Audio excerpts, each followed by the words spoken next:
Are M S root mean square क्या था, v R M S बराबर है वी एम बटे अंडर रूट 2। ये प्रायोरिटी पे याद रखना है। ये 1.4 0.707 वो अलग फैक्टर है, ये प्रायोरिटी पे ये याद रखना आप लोगों को, ठीक है। बस मैंने ये बताया था, दो मान और याद रखने हैं। इसकी वैल्यू कितनी होती है 1.414 और अंडर रूट 3 का मान होता है 1.732। थ्री फेज में ये काम आएगा, ठीक है। अब स्टार्ट करते हैं औसतन मान। जो आरएमएस वैल्यू थी, आरएमएस वैल्यू क्या थी, जितना उष्मा डीसी पैदा करता है कुछ समय के अंतर्गत, ठीक है, उतनी ही उष्मा जब एसी उतने ही समय के अंतर्गत पैदा करता है, उसको बोला जाता है उसका आरएमएस मान। ये किससे रिलेटेड है, उष्मा से। किससे रिलेटेड है ये, उष्मा से। अगला मान आता है हमारा औसतन।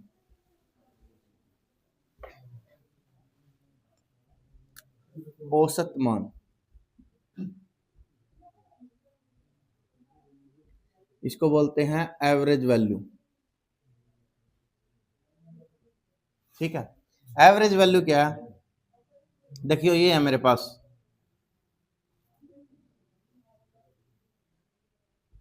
ठीक है। जो आरएमएस वैल्यू होती है ना, वो होती है पूर्ण चक्कर की। किसकी होती है, पूर्ण चक्कर की, ठीक है। अब मैं औसत वैल्यू निकालता हूं, मैं आपको 4 वैल्यू दूंगा, ठीक है, आप खुद निकाल के देखना औसत। इसका इसकी वैल्यू है 1 + 1, ये वैल्यू है +2, ये वैल्यू है -1, ये वैल्यू है -2, ठीक है। मैं यहां से लेके पूर्ण चक्कर की औसतन वैल्यू निकालता हूं, ठीक है। कितना क्या किया इसने, 2 पाई 360 डिग्री, तो बटे तो ले लेते हैं हम 2 पाई, और ऊपर इन सबको ऐड कर देंगे, सबको जोड़ देंगे। जोड़ो, 1 + 2 -1 -2 कितना आया, कितना आ गया, फिर कितना आ गया, 0 बटे कुछ भी हो, 0 बटे कुछ भी हो तो क्या आएगा, 0। हमेशा 0 बटे कुछ भी हो तो 0 रहेगा। तो इसका मतलब यहां से एक बात वैल्यू पता लगती है हमें कि एसी में पूर्ण चक्कर का औसत, पूर्ण चक्कर का औसत 0 होता है। ये बहुत इंपॉर्टेंट है भाई। एसी में पूर्ण चक्कर का औसत क्या होता है, 0। तो इसका औसत कहां तक निकाल लेंगे हम, अर्ध चक्कर तक, यहां तक, ठीक है। इन सब ने ऐड कर लो, इना I0 ले लो, I1 ले लो, I2 ले लो, I3 ले लो। जब मेरे को आई एवरेज निकालना है, एवरेज औसत, तो क्या करेंगे, I0 जमा I1 जमा I2 जमा I3 बटे बटे, या तो टी लिख दो या लिख दो कितना है, अर्ध चक्कर कितने का होता है, 180। 180 को दिखाते हैं हम पाई से, ठीक है। वैसे तो इसमें टी होता है, टी कितना होता है, यहां से यहां लग का समय पाई ले लो, ठीक है। 2 पाई में तो क्या होगा, ये 0 होगा, ठीक है। वैसे निकालते इसको इंटीग्रेट करके हैं, लेकिन हमें औसत, सिंपल औसत याद रखना, वो ऐसे होगा, ठीक है। इसकी जगह टी भी आ सकता है, टाइम पीरियड, ठीक है। जब इसका पूरा लंब सम करेंगे तो वैल्यू क्या आएगी हमारी,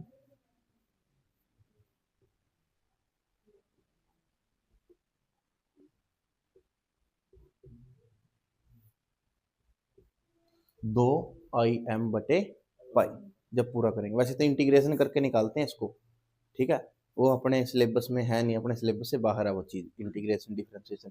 तो मैं डायरेक्ट बता देता हूँ, ये वैल्यू कितनी होती है, 2 IM बटे पाई। जब इसका भी लंब सम करेंगे तो ये वैल्यू कितनी हो जाएगी हमारी, जो चीज आपको याद रखनी है वो याद रखनी है, ये 0.637 IM, 0.637 IM। ये क्या है, एवरेज, क्या है, और RMS क्या है, 0.707 IM। अब मेरे को ये बताओ, आरएमएस ज्यादा होती है या एवरेज? आरएमएस ज्यादा है ना। आरएमएस मैक्सिमम का कितना परसेंट बनेगी? 70.7%। ये मैक्सिमम का कितना परसेंट बनेगी? 63.7%। जो दो वैल्यू और हैं वो आपको इनमें डिफरेंस पता होना चाहिए, I average, I RMS, I average, I RMS. इसकी जगह अगर वोल्टेज में दे दी जाती है यही बात, तो वी एवरेज और v RMS, v maximum, v maximum. ठीक है, ये क्या चीज है? अच्छा वो तो हम समझ गए थे कि जो आरएमएस वैल्यू है, हाँ बस नाम चेंज है, बाकी आरएमएस दोनों दोनों राशि है ना, दोनों का एवरेज, दोनों का आरएमएस तो सेम आएगा। हाँ तो कुछ भी हो, ठीक है। बात आती है उसको इन फेज आउट फेज का फर्क पड़ेगा हमारा पावर के ऊपर, शक्ति के ऊपर, अभी देखेंगे उसको, ठीक है। अब बात आती है जो हमारी आरएमएस वैल्यू थी वो क्या रिप्रेजेंट कर रही थी, कि जितनी उष्मा डीसी पैदा कर रहा है इतने निर्धारित समय में उतनी ही आरएमएस वैल्यू पैदा करेगा, ठीक है। एवरेज वैल्यू क्या दिखाएगा? एवरेज वैल्यू दिखाएगा आवेश का स्थानांतरण। क्या दिखाएगा? आरएमएस वैल्यू क्या दिखाती है? उष्मा, और एवरेज वैल्यू क्या दिखाएगी? आवेश का स्थानांतरण, कि जितने समय में डीसी इतने आवेश स्थानांतरण कर देता है उतने ही समय में एवरेज वैल्यू एसी में स्थानांतरित कर देती है। समझ गए ये चीज? बिल्कुल क्लियर है दोनों बातें?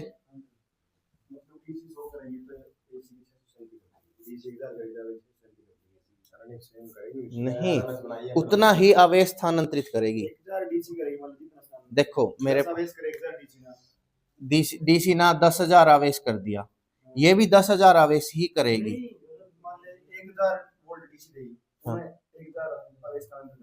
1,000 आवेश स्थानांतरित कर दिया, मैक्सिमम का 637 है ना, उतने ही आवेश स्थानांतरित करें। हाँ, मैक्सिमम का 663.7% उतने ही आवेश स्थानांतरित करेगा।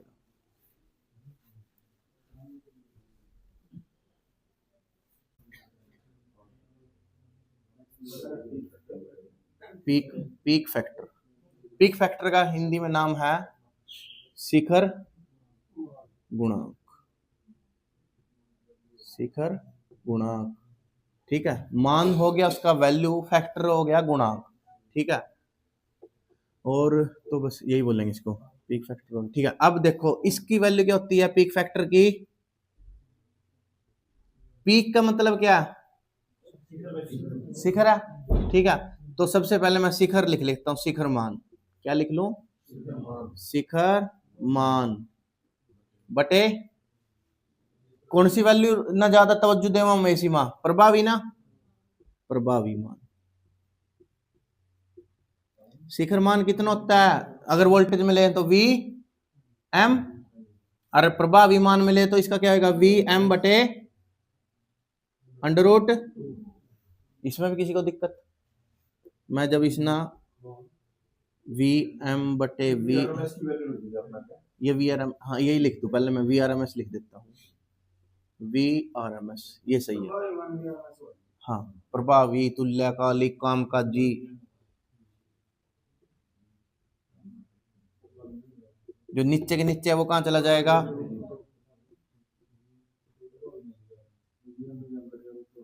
√2 की वैल्यू कितनी होगा? तो मेरे को ये बताओ पीक फैक्टर का मान कितना होएगा? 1.414। तीसरी वैल्यू ये याद करनी। फॉर्म फैक्टर बहुत इंपॉर्टेंट है, फॉर्म फैक्टर, इसको ऐसे बोल देते हैं बस, फॉर्म फैक्टर या गुणांक। बहुत इंपॉर्टेंट, आज तक तुमने है ना ये वैल्यू सुनी होगी 1.11, ये सुनी है ना? चलो बताओ, या तो सुनी होगी कि वोल्टेज जो हमारी पैदा होती है वो 3.3 kV, 6.6 kV, 11 kV जो पैदा हो रही है, 33 kV ट्रांसमिट हो रही है, 33 kV, 11 kV, 66 kV, 132 kV, 220 kV, सुनी है ना ये सारी 11 के मल्टीपल में ही है, 11 के मल्टीपल में, 11 का गुणांक है ये सारी, ठीक है। इस इनको 11 का गुणांक इसकी वजह से लेते हैं, फॉर्म फैक्टर की वजह से। एक एक तो हुआ फॉर्म फैक्टर, तो ये आएगी हमारी प्रभावी मान बटे औसतन मान।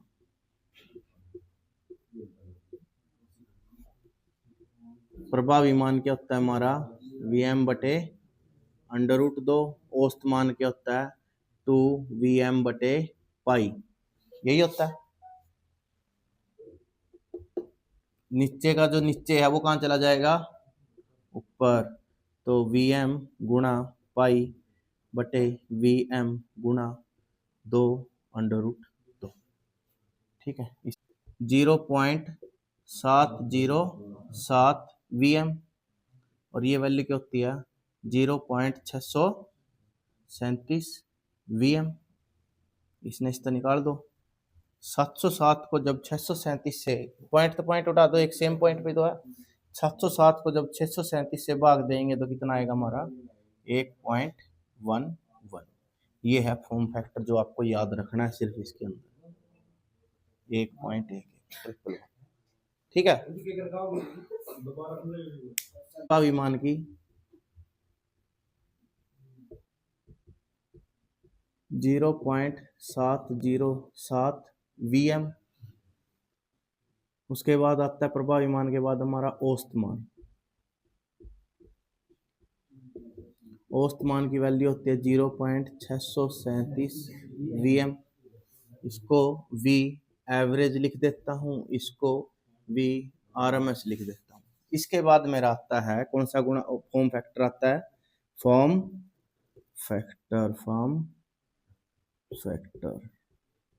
फॉर्म फैक्टर की वैल्यू क्या रहेगी, जो मेरा प्रभावी मान है, ठीक है, जो प्रभावी मान है, इसको ऐसे याद रखना है, प्रभावी मान बटे औसत मान। एफ बराबर है V RMS बटे V एवरेज, यहां तक याद है।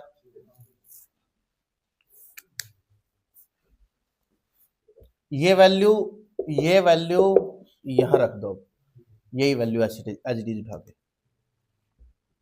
0.707 बटे 0.637 Vm बटे Vm निकाल दो।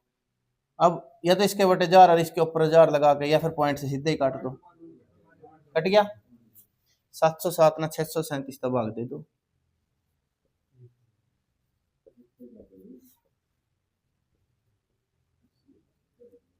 कितना बच गया,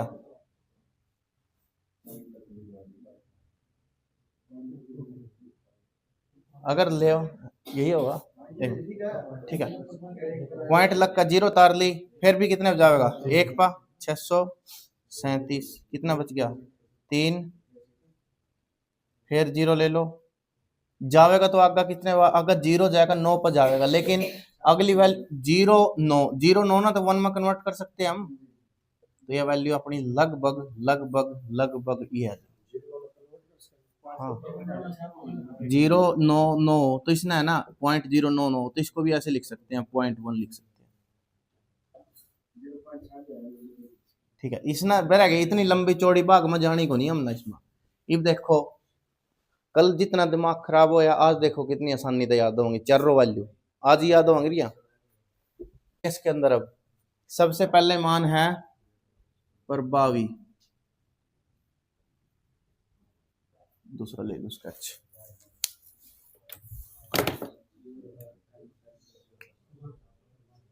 प्रभावी मान, प्रभारी याद आंदो कधरे कितना 0.707 Vm, इसना मैं इधर लिख दूं VRMS,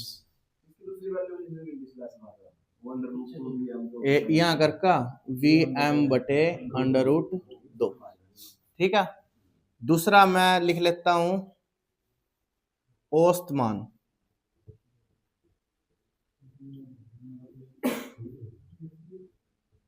औसत मान को लिखते हैं V एवरेज बराबर है 0.637 वीएम बराबर है 2 वीएम बटे पाई।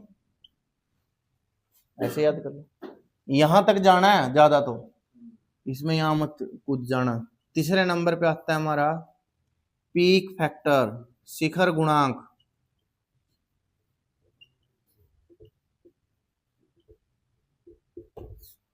क्या आता है? शिखर मान, शिखर मान बटे प्रभावी।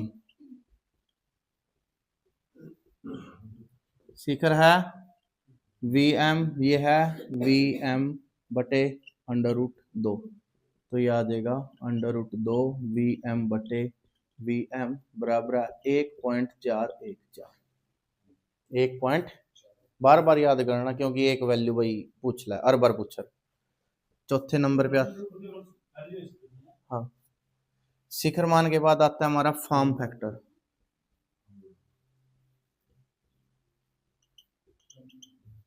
फॉर्म फैक्टर की वैल्यू क्या होगी? प्रभावी बटे औसत।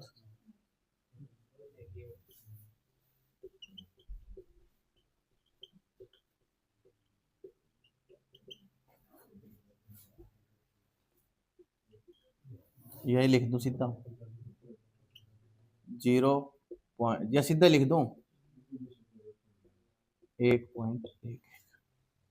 अब जो चीज याद रखनी है ना, जो चीज इसके अंदर मेन याद रखनी है, मैं वो वैल्यू भी लिख रहा हूं बाद में।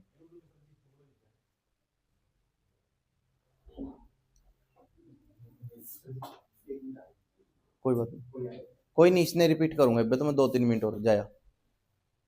इन मत एक वैल्यू कंफर्म है। इसमें क्या याद रखना है? 0.637 वीएम। इसमें याद रखना है 1.41। इसकी कोई यूनिट नहीं होती फैक्टर की। Form factor 1.11। कौन सी वैल्यू याद नहीं है अब? होगी बार बार जो चीज अपने इसकी प्रैक्टिस इतनी करनी की नहीं बिचा, दोबारा फिर इसमें जो VRMS, हाँ VM ने क्या बोलेंगे आप? शिखर मान बटे √2 RMS V एवरेज। इसमें याद करना है तो नहीं, इसमें विचरण की जरूरत नहीं है। शिखर मान बटे पाई, यहाँ 2, यहाँ PF। शिखर मान कितने हम देखना, शिखर मान ऊपर बैठे भी लग बैठे नहीं है। जिसकी वही चढ़ती कलम होता ऊपर रहेगा हमेशा। एक जगह उसकी पूछ नहीं हुई, जड़ा उसकी पूछ नहीं हो, जड़ा किसकी पूछ होगी? प्रभावी की।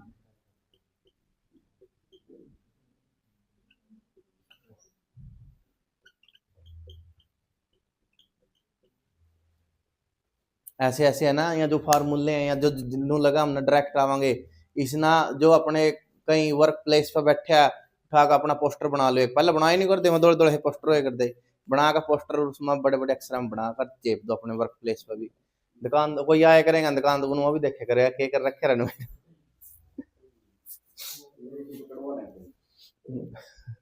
प्रिंट तो मैं वो दूंगा नहीं, उसका ही निकाल लिया, उसमें भी लिख रखा।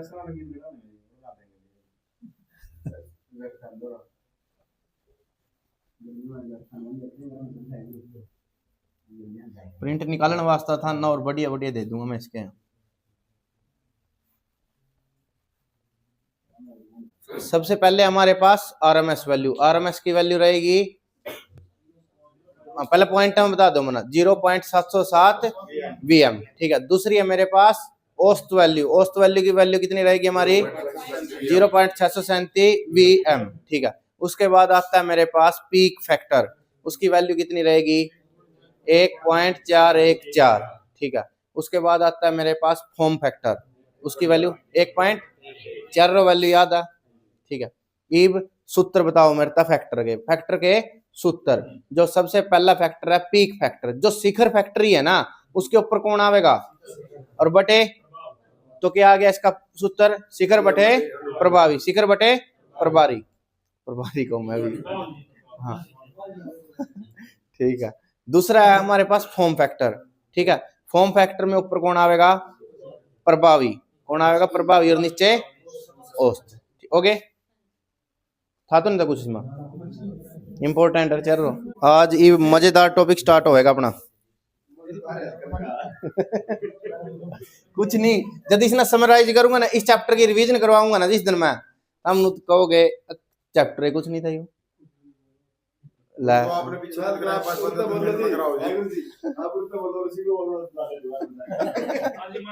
अरे पता है कोई भी चीज है नहीं, इस टाइम है ना, देखो अब तक सारे का सारा काम किस में चल रहा था, डीसी में चल रहा था, ठीक है।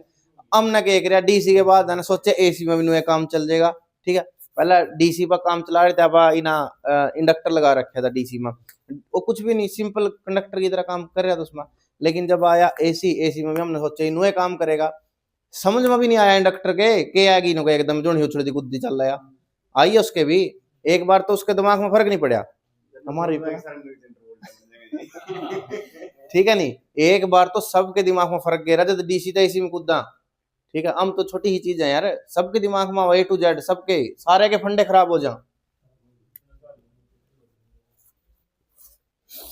इन phase, out phase, anti phase हो गया था हमारा। इसके बाद आता है हमारे पास इम्पीडेंस। अच्छा, प्रतिरोध का मतलब क्या? प्रतिरोध का मतलब और बाधा का मतलब बता दो फिर। अच्छा, और प्रतिबाधा का मतलब? प्रतिबाधा का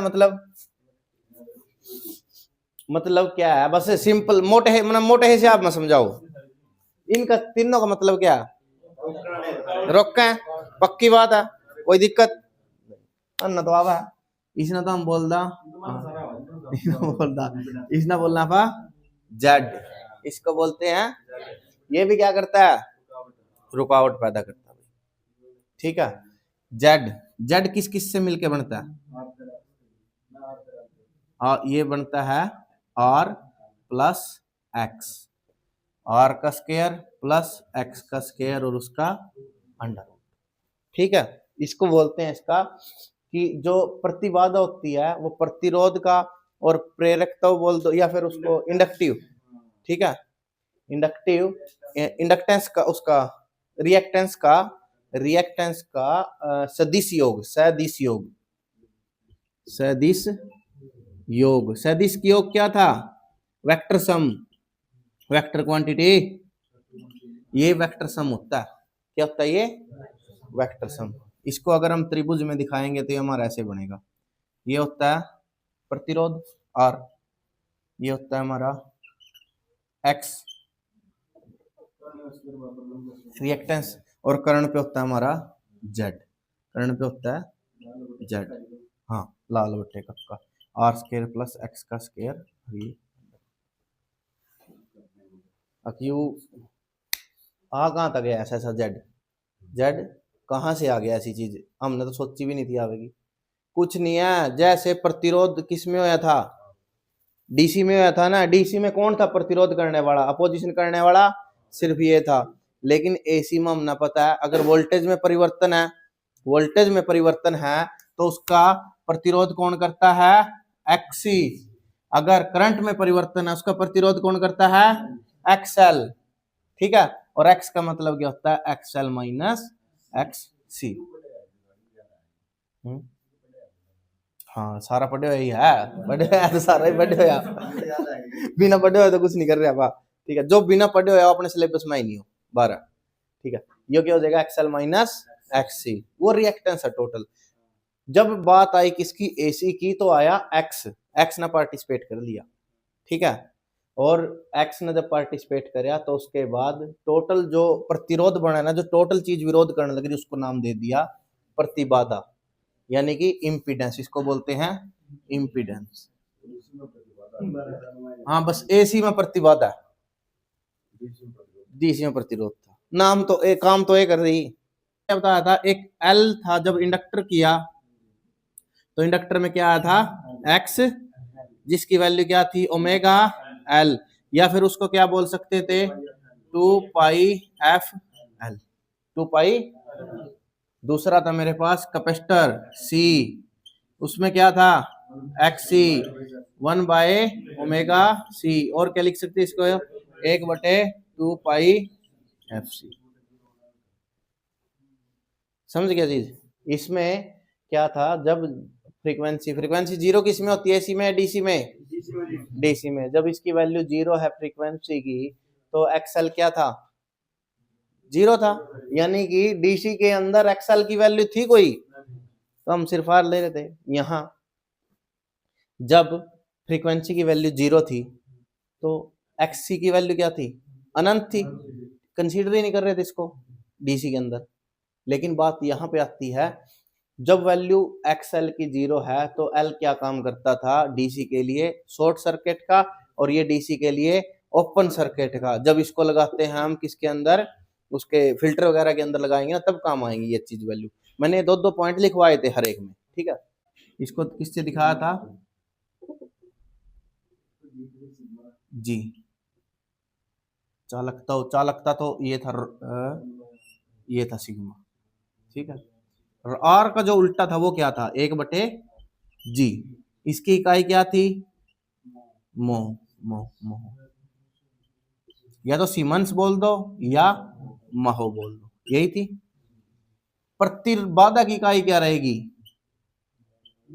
ओम। प्रतिबाधा की इकाई क्या रहेगी, जैसे प्रतिरोध का उल्टा मिला था हमें जी, कंडक्टेंस मिला था, ठीक है, रेजिस्टेंस का उल्टा, या चालकता ये मिला था। आर का उल्टा था जी, जिसकी इकाई थी महो। ऐसे ही जेड का भी उल्टा है, जेड का उल्टा क्या रहेगा, वाई। जेड का उल्टा रहेगा वाई, ठीक है।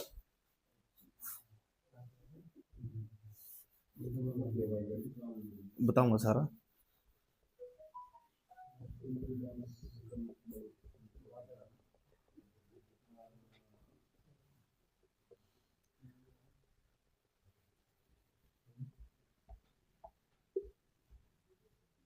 या क्या होगी, वाई, वाई ना क्या बोलेंगे आप, एडमिटेंस, क्या बोलेंगे, एडमिटेंस। इंपीडेंस का उल्टा रहेगा एडमिटेंस। जेड बराबर है 1/वाई। इसकी इकाई क्या होगी, वाई की।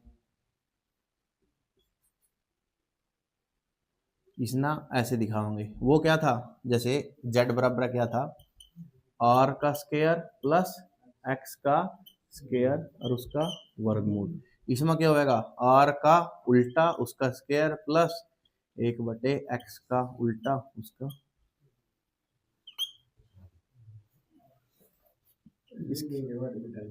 इस ना देखो, मैं मेरे भी याद को नहीं होंदा यू एडमिटेंस ना, मतलब कि कुछ ऐसा बोल देंगे अगर जो सहायता करने लग रहा उसमें।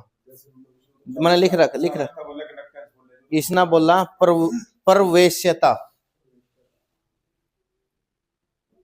परवेश्यता, यानी कि जो प्रवेश आसानी से दे रहा है, ठीक है, परवेश्यता, ठीक है। एडमिटेंस, जो एडमिट कर रहा है, एडमिशन कर रहा है, जो एडमिशन कर रहा है, अपने अंदर एडमिट कर रहा है, ठीक है। प्रवेशी होगा ना एडमिशन के अंदर, हाँ, तो ठीक है। जो एडमिट कर रहा है अंदर, जो प्रतिरोध कर रहा है, इम्पीडेंस, ठीक है। इम्पीडेंस क्या हो गया, प्रतिबाधा है, और एडमिटेंस है जो अंदर उनका प्रवेश कर रहा है, यानी कि ये एक तरह से चालक है, ये उसको आसानी पैदा कर रहा है अंदर आने के लिए, एडमिटेंस है। एक तरह से चालकताओं की तरह ही होता है, ये चालकताओं की तरह होता है। चालकता होता है हमारा डीसी में, ठीक है। ये एडमिटेंस होता है हमारा एसी में। ये वाई होता है जेड का उल्टा, जेड बराबर होता है आर का स्क्वायर प्लस एक्स का स्क्वायर। तो वाई जब इसका उल्टा है, 1/आर का स्क्वायर 1/एक्स का स्क्वायर। अब इसकी इकाई होती है ओम, इसकी इकाई क्या होगी, महो, ठीक है, या सीमेंस।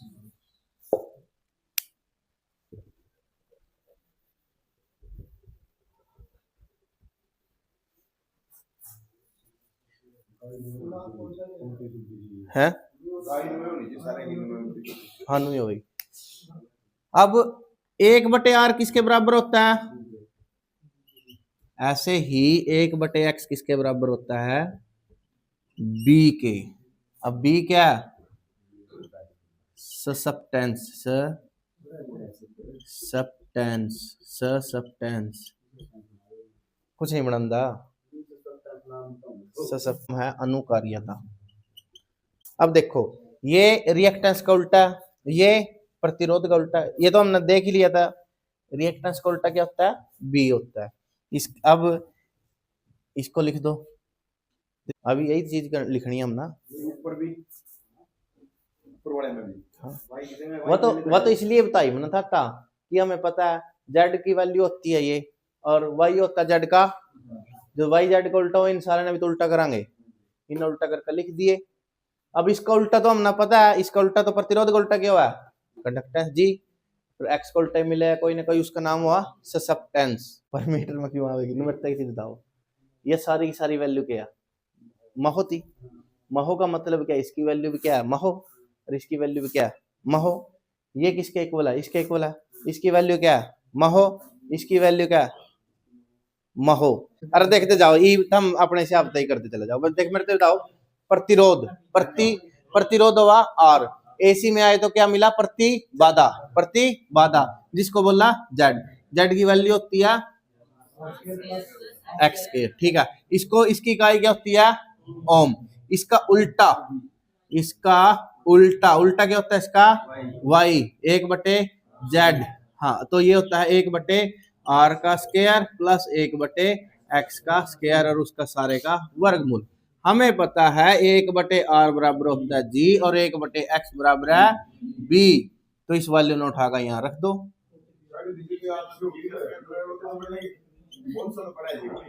एक बार तो बोझ पड़ेगा, सारे नाम ए टू जेड नाम याद होंगे। हाँ अब पता क्या बात कवा, अमनु कवा देखो, अमनु कवा मैले अब जेड भी तो वाई का उल्टा, नुका जेड वाई का उल्टा, नुका अच्छा इन उल्टा कर दे फिर के बात है।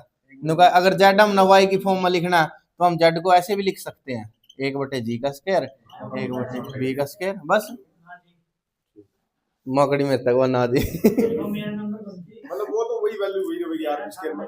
हाँ मतलब एक्स स्क्वायर ये उल्टी लिखनी है, मतलब उसकी मतलब कंडक्टेंस और वो लिखनी है जी, मतलब हाँ कौन सी बोली आप? बिल्कुल बिल्कुल, यहाँ देखिए दो यहाँ चीज पता होनी चाहिए बस। इसको बोलते हैं प्रवेश्यता। चलो अब स्टार्ट करते हैं। हम शक्ति देखो, हाँ ना तो नाम बेरा है इसका, पावर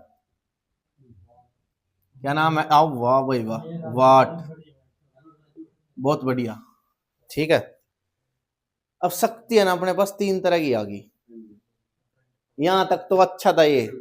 इसके बाद जबरदस्त आ गई शक्ति, शक्ति आ गई हमारे पास। ठीक है, सबसे पहले शक्ति आएगी आभासी, आभासी शक्ति, बस जिसका में आभास है।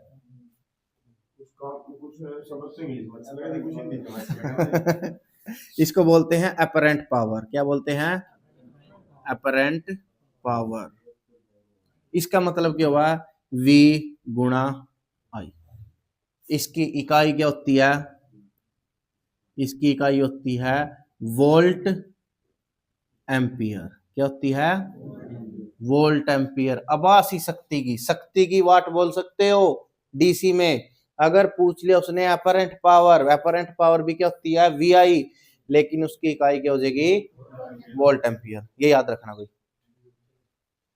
इसके बाद दूसरी शक्ति आती है हमारे पास एक्टिव पावर, वास्तविक वास्तविक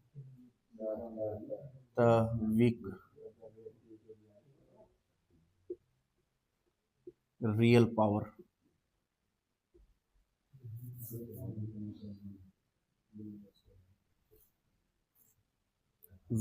इसका नाम होगा, इसको दिखाते हैं एस से, इसको दिखाते हैं एस से, इसको दिखाते हैं पी से।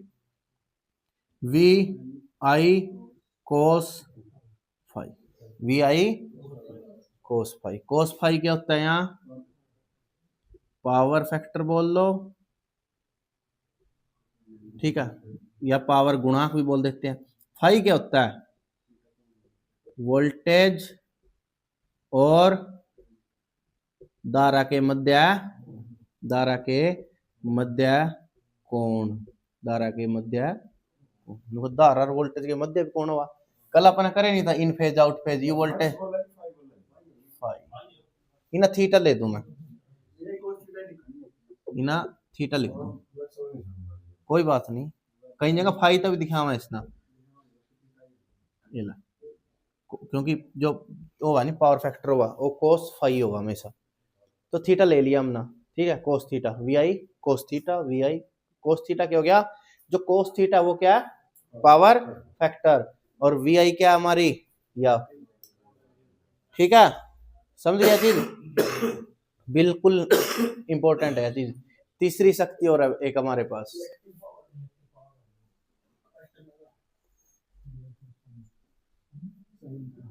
रिएक्टिव पावर, इसको दिखाते हैं Q से, ये क्या होती है वी आई साइन थीटा, ठीक है।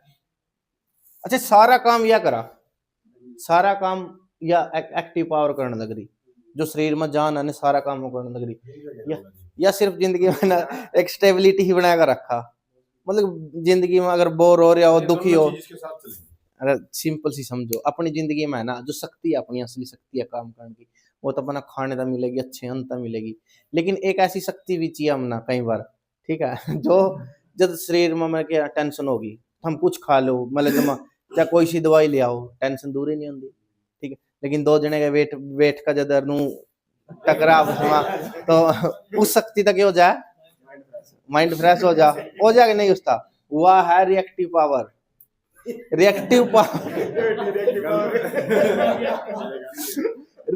पावर वैसे तो कोई काम ही नहीं कर रही, वो सिर्फ एक जिंदगी में एक स्टेबिलिटी बनाकर रख रही, ठीक है, स्टेबिलिटी मेंटेन कर रही, उसका काम सिर्फ उड़ने तो पढ़ने दौड़ना, काम को नहीं उसका कुछ बेफालतू में लग रही फिर, हाँ सांग जोड़ने गया,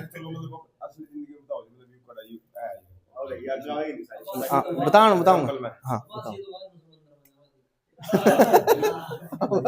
सही बात है, अभी इसने भी बहुत बढ़िया बताई, अब शिवा जो मंदिर में जावा, ठीक है, बिल्कुल साफ सुथरी, कोई कोण नहीं उसमें, साथ साथ चल रहे, जहाँ कोण आ गया ना, जहाँ करंट आगे पीछे हो गए, जहाँ करंट और वोल्टेज से हो गया आगे पीछे, वहां पावर दो हिस्से में बट जाएगी, ठीक है ना, जब तक स्कूल में जावा ना जब तक यह शक्ति होगा, ठीक है, जैसे ही कॉलेज लाइफ में गए कुछ तो ऐसे बन जा, कुछ जमा टोटली रिएक्टिव पर भी रह जा, कहीं एक आधा हुआ बच्चा पूरी क्लास में जो तड़की रिएक्टिव पावर का सेवन करने लग जा, सच्चाई है, अभी देखते जाओ, इस पे तो बहुत टाइम लगेगा इसमें।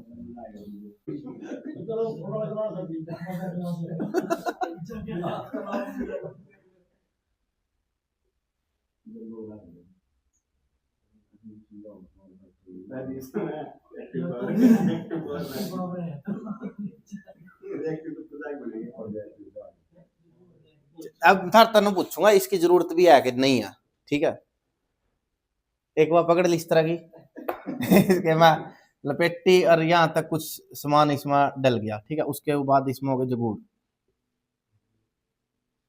तनाव गड़ा मेरा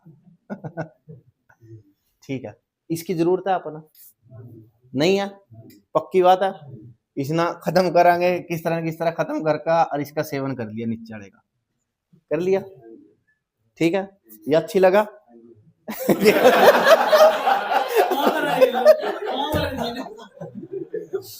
अंजी लग रहा है इसमें गार्डन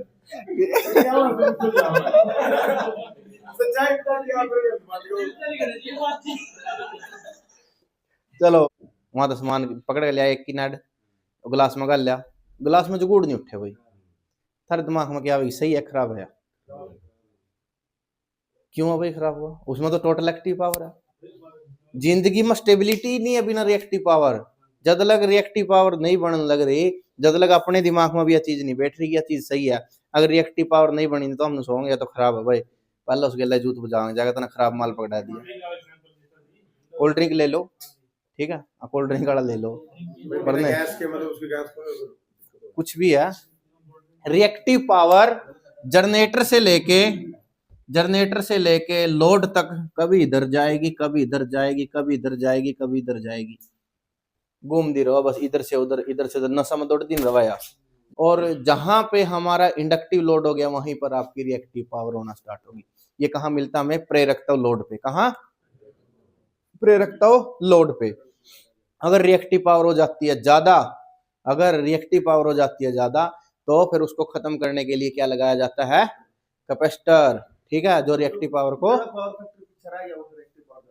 हाँ ठीक है। अब दो आदमी चल रहे, मान लीजिए लड़ाई करने खातर चल पड़े दो जने, ठीक है, दो जने किसी ने कुटन चल पड़े, एक आगा जा रहा थोड़ी सी, एक पिछो लिया उस्ताद से, आप ले लो 2 कदम पीछा, जूत बज गया ले अगले का, गेल की गेल लड़ लेंगे। ठीक है, साथ साथ है, जब भी गेल की गेल कूट देंगे अगले ने, एक ही बंदा कुटना। एक में 100 मीटर का बिच्चा, ठीक है और जुन सागले का नहीं जा रहा, नहीं जुन हाक का जा रहा, वो उसका कल लेता अड़वा पड़ा, उसका था वो जोश जोश में पहुंच गया, हम दो जने नु तो कौन देखा, दूसरा बंदा खड़ा तेरे, ठीक है, वो उस गेला गैर जाएगा अपनी मट्टी कटवाया है, और इतना वो आवेगा नहीं, इतना दूसरा 6 छूत का बैज लेगा वो।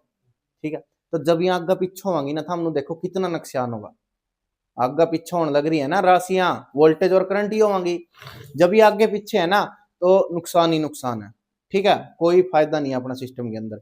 ऐसे ही वोल्टेज और करंट का है, जब इनमें बढ़ जाता है, जब ये साथ साथ चल रही हैं, जब साथ साथ चल रही हैं तो बहुत बढ़िया। जब इनमें बढ़ जाता है कोण, जब इनमें बढ़ जाता, जब ये कोण बढ़ गया ना, इनमें गैप आ गया, ठीक है, आउट फेज हो गया ना, जब हो गया इनमें आउट फेज, टेक्निकल लैंग्वेज, ठीक है, आउट फेज हो गया, आउट फेज होते इनमें क्या स्टार्ट हो गया? Reactive power. अगर इन फेज है ना सारी राशियां, तो रिएक्टिव पावर है ही नहीं। ठीक है, और बिना रिएक्टिव पावर विद्युत क्षेत्र भी नहीं है।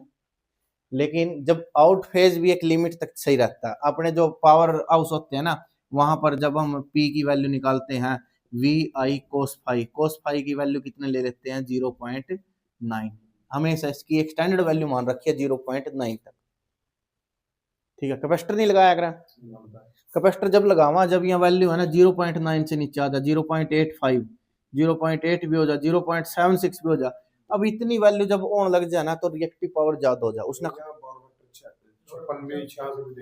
हाँ हो जाए, वहाँ रिएक्टिव पावर ज्यादा हो जाए। आप एक बार फोन नहीं करा था? हाँ हाँ करा था, बिल्कुल बिल्कुल बिल्कुल, लो पावर फैक्टर की वजह था। अब इसमें मान लीजिए यह चीज है, हर तगलास देने लग रहे हो आदमी, देखो हम किसी उसमें गए, क्या बोल करा रोशना जड़ा मिला करा, ठेके में नहीं, जड़ा गिलास में मिला, बार बार लगा लो, ठीक है, बार में गए, थोड़ा बोले एक गिलास दे दो मेरे तक, गिलास हो गया, मग हो गया यू, ठीक है, ओके, बर्फ नहीं पाई उसने, इनू पाई, अरे इतना तो हो गया जुगूड़, अरे इतना रह गया उस्मान, ठीक है, यू लेवेगा इसना, कोई गिलास ना पकड़ेगा, नहीं लेना, नहीं कहेगा ना भाई ना बढ़ के मिला बर का, और फिर उन्हें तरीका बतावे कि इस तरह गालनी हुआ, ठीक है, जुगूड़ उड़ने चाहिए, ठीक है, तो यू तरीका है, मतलब रिएक्टिव पावर को और एक्टिव पावर को एक रेशो तक सहन किया जा सकता है। अगर मान लीजिए जुगूड़ इतनी हुई नहीं तो कोई फर्क नहीं पड़ता अपने पास, लेकिन ये जुगूड़ एक अद तजाद हो गए नहीं, फिर फर्क पड़ेगा भाई, फिर इसके फरी फंड के जुगूड़ आके कोई 300 रुपये 200 रुपये 400 रुपये कोई नहीं देता। अब आसी जनरेट इसी के फॉर्म में ही होया कर, मतलब इसका तो एक्टिव और रिएक्टिव का है, अभी बताऊंगा देख, ये एक्टिव और रिएक्टिव से मिलके बनती है आभासी, आभासी इन दोनों का योग है। हाँ देख, इसको ऐसे लिख लो, ये है रियल पावर, रियल पावर वास्तविक,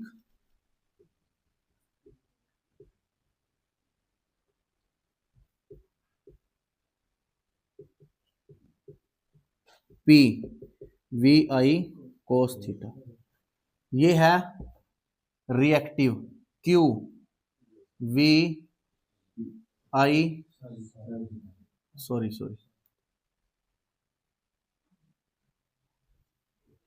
ठीक है, और जो इन दोनों का योग बनेगा वो बनेगा आभासी।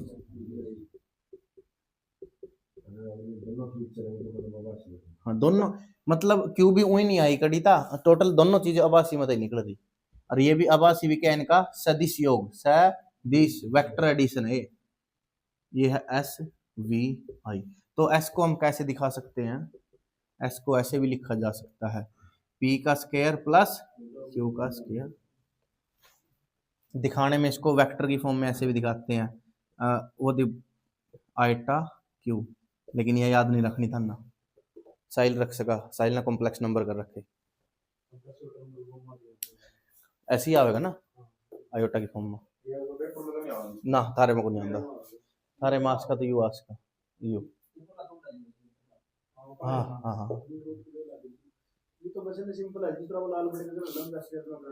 हाँ सिंपल है। तो इना त्रिभुज बोलना है इसकी, शक्ति त्रिभुज, इसको बोलेंगे शक्ति त्रिभुज। क्या करना है अब? Resistive circuit. क्या करना है? Resistive circuit.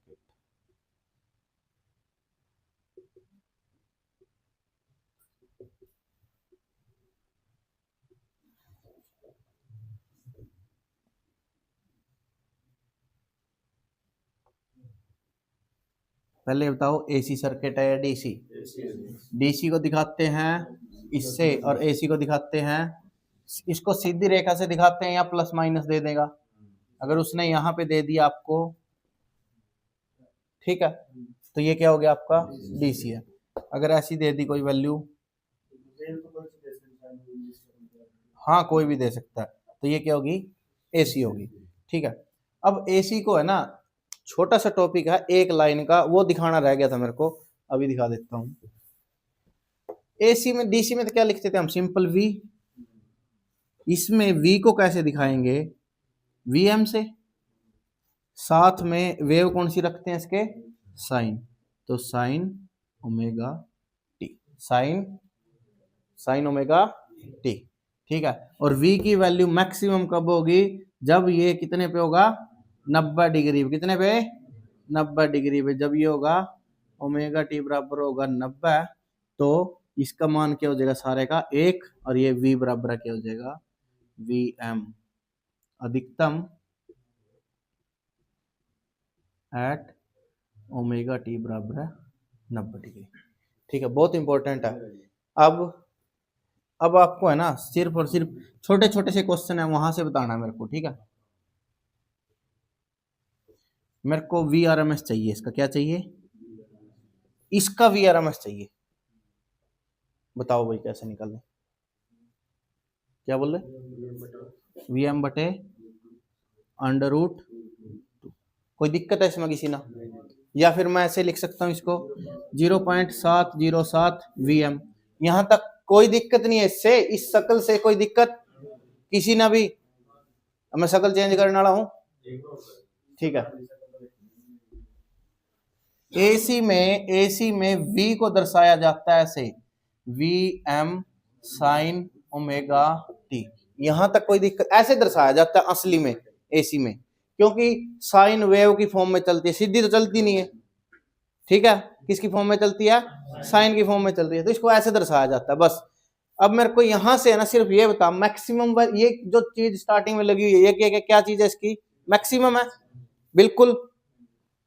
अगर मेरे को यहां से वी आर एम एस निकालनी है तो मैं क्या लिखूंगा? वी एम बटे अंडर रूट 2। अब यहां तक दिक्कत बताओ। ठीक है, अब मैं इसकी शक्ल चेंज कर रहा हूं। क्या बनाऊंगा? अभी नहीं बनाऊंगा, अभी मैंने यहाँ था वैल्यू निकलवानी।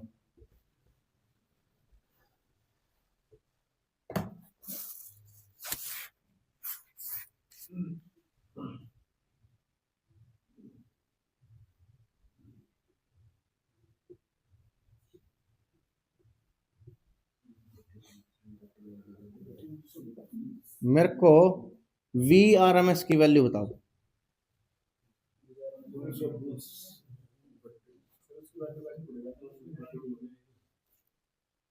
ना बता सचिन, बता, सही दिमाग मारिया। बोलते रहो। अंडर रूट, मैंने यही चीज पकड़ने वास्ते पिछली लाइन करवाई थी। जो चीज पकड़नी है वो यह चीज पकड़नी है अपना। ये पूरी की पूरी तरंग ना दिखावेगी ये चीज, या पूरी तरंग ना मैक्सिमम पकड़नी।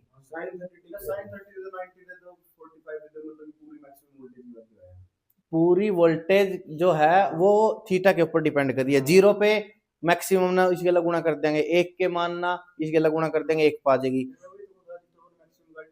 हाँ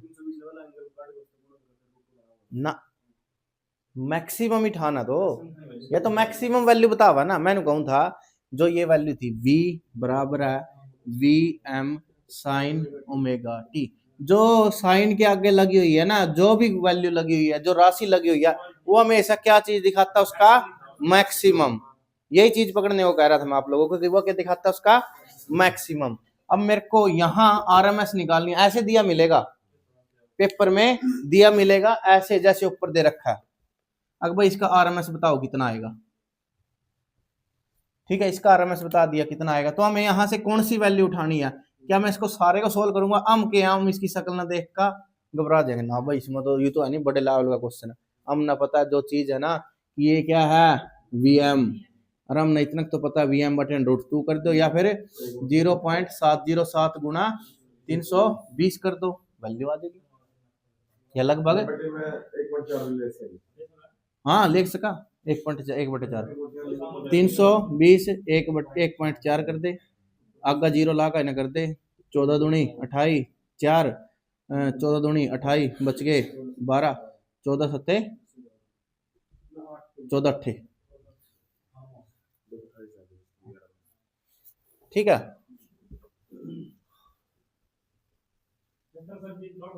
बोलो बोलो। एंगल का कोई मतलब नहीं सकता ना, जो कुछ भी दे दो साइन जब हाँ साइन जाने लगी, साइन 30 लगी प्लस वैल्यू अनुसार लगी प्लस में एंगल कोस वगैरह साथ में, इस तरह से भी हमें मैक्सिमम लगी ना। हाँ अब मैं देख एक और बोल दूं, सीधा देखते ही पता लग जाएगा, ऑप्शन दूंगा उससे पहले कोई ना बोलिए, ठीक है।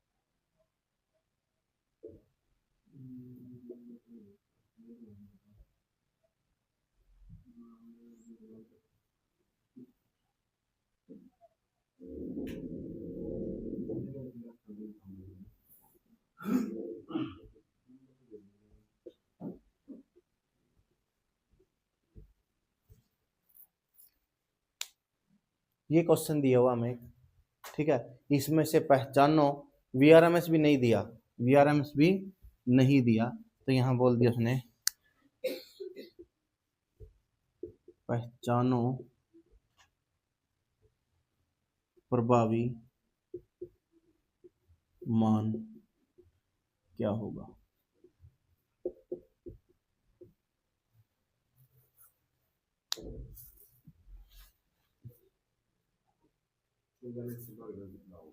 कितना? सबसे पहले कुछ नहीं करना, वीएम पछाड़ दो, मेरे तो वीएम बताओ सारे। इसमें वीएम क्या है? इसके अंदर 14 वीएम है, पक्की बात है, कोई शक इसमें किसी ने भी? प्रभावी मान का फार्मूला वीएम बटे √2, वीएम बटे 1.414 लिख सका। वीएम की वैल्यू 14 1 4 1 4, जब इसने इस तक काटेंगे तो कितना आ जाएगा? सीधा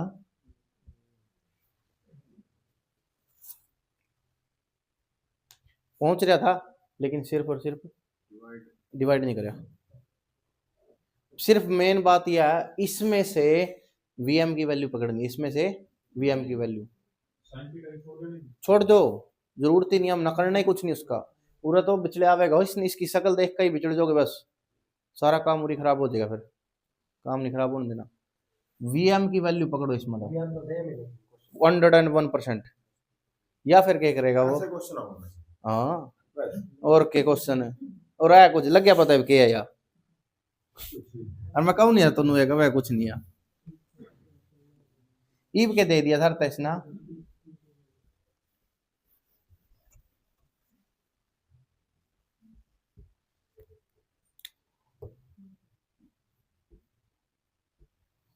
अब निकाल कर दिखा दो मेरे तब VRMS। अब तो निकाल दोगे सारे, कैलकुलेटर के ला काट दो, और नहीं कहेंगे निकल दी, निकाल लो। 200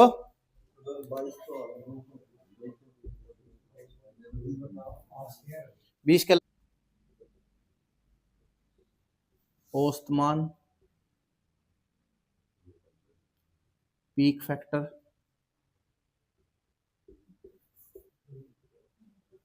फॉर्म फैक्टर,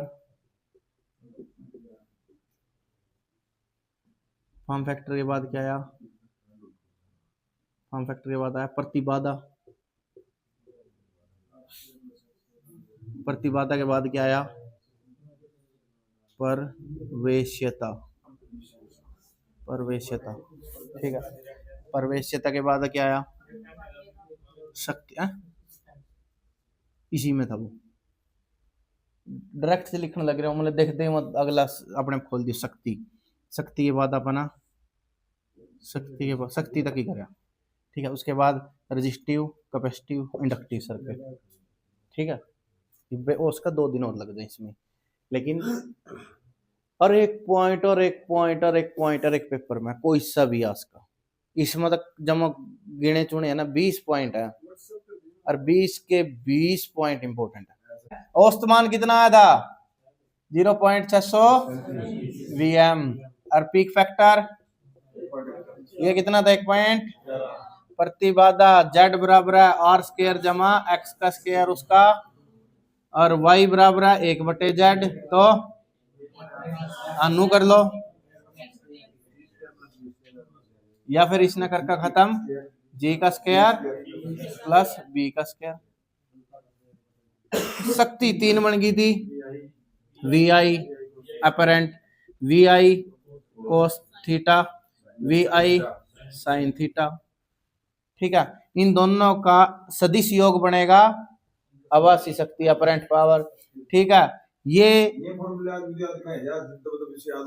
फैक्टर की वैल्यू निकालनी है तो ऊपर किसको लेना है, पीक वैल्यू बटे प्रभावी, और जहां पीक नहीं लेना उसमें किसने लेवांगे, प्रभावी, नीचा औसत,